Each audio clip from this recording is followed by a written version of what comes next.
Chapter 19, Baibasarka. I was a lively child, loud, active, always rushing somewhere, dropping things, falling, bumping into corners, catching on objects, as if there was some personal conflict between me and physical space. I was interested in everything. People, words, how things work, why the sky is the way it is, why adults say one thing and do another. My grandmother called me Baibasarka. Inside me lived a wild, alive energy, the kind that would later have to be locked away. She said it in front of people. People laughed along. Baibasarka, clumsy butterfingers. Everything always wrong. Everything falls. Everything breaks. I heard that word so many times that I gradually stopped being surprised when something fell or went wrong. Just waited for it to be named aloud again. As an adult, I learned the term ADHD. Back then I had a different word, Baibasarka.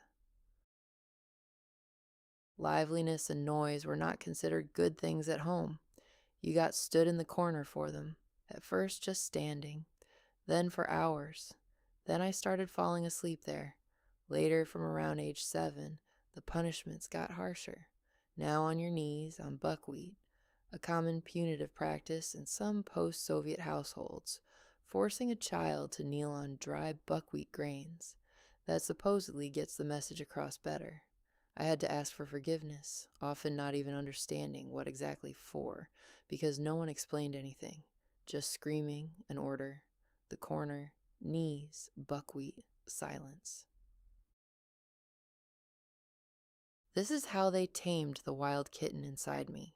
A small creature fascinated by everything, unable to be quiet. Its alive energy, the kind that would later have to be locked away. They would tame it for a long time. They would tame it all her life. Inside, the critic translator was at work.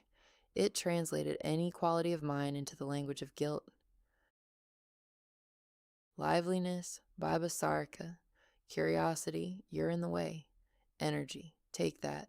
Liveliness had to be extinguished, and I extinguished it. Along with it, shame accumulated. Grandfather didn't protect me.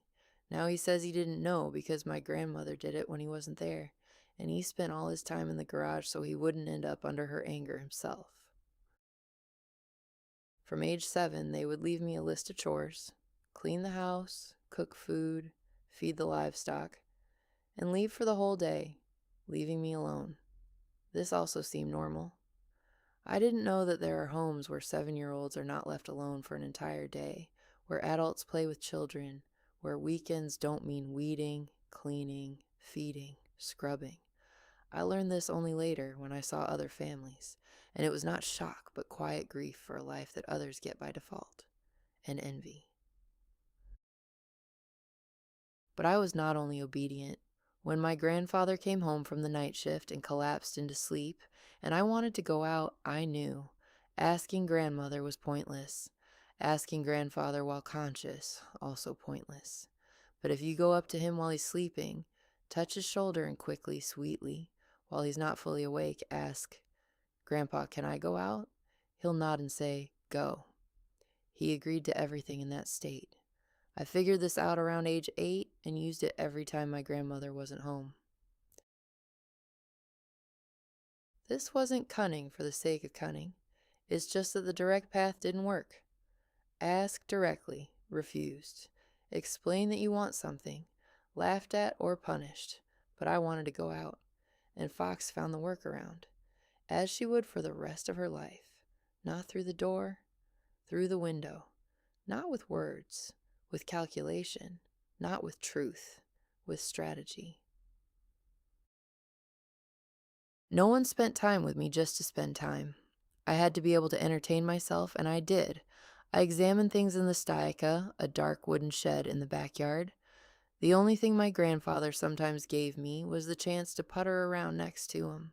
Straighten nails, because there was no money to buy new ones. Saw pieces of wood, watch him fix something. I was 4 when I found the slats he'd been carefully planing for window trim and chopped them all into little pieces with a hatchet, simply because I wanted to do what the adults did. There were no other toys, no other games either. Cleaning the yard, shoveling snow off the roof, weeding in the heat, none of this was considered work. It was considered either entertainment or duty. In our house, there was almost no difference between those words. I learned very early a simple internal arithmetic. Useful means needed. Needed means they won't throw you out. This became the main rule. Anticipate what the adult needs. Do it before they ask. Smile before they notice. Become indispensable, and they will keep you. I also loved going far beyond the city alone, starting around age 6. No one asked where. No one walked me. The main thing was to be back by 8 in the evening. Otherwise, you'll be brought back with a switch. I'd been through that too. There were no clocks then. But to this day, I feel time, down to the minute, which surprises those close to me. Beyond the city, there was a processing plant, and next to it, an enormous hill of slag, gray, crumbly, with a sharp smell that stung your nose. At the base stood an acid lake, an unnaturally bright color, turquoise or green. I don't remember exactly. You couldn't touch it. Everyone knew that. I knew it too, but I went there again and again. I climbed to the very top of that hill. The slag crumbled under my feet. Sometimes I slid back a meter, climbed again, gripped with my hands. At the top I sat and looked out over the whole city. Alone. From up there, everything looked small and quiet. Houses, roads, gardens, people. From up there, grandmother's screaming couldn't reach. From up there, nothing could reach.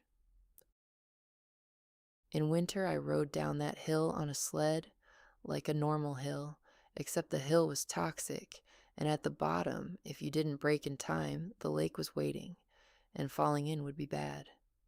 Once I fell not into the lake, but onto my side, hit my solar plexus, and couldn't breathe for several minutes. Lay on the slag, looked at the sky, and waited for the air to come back.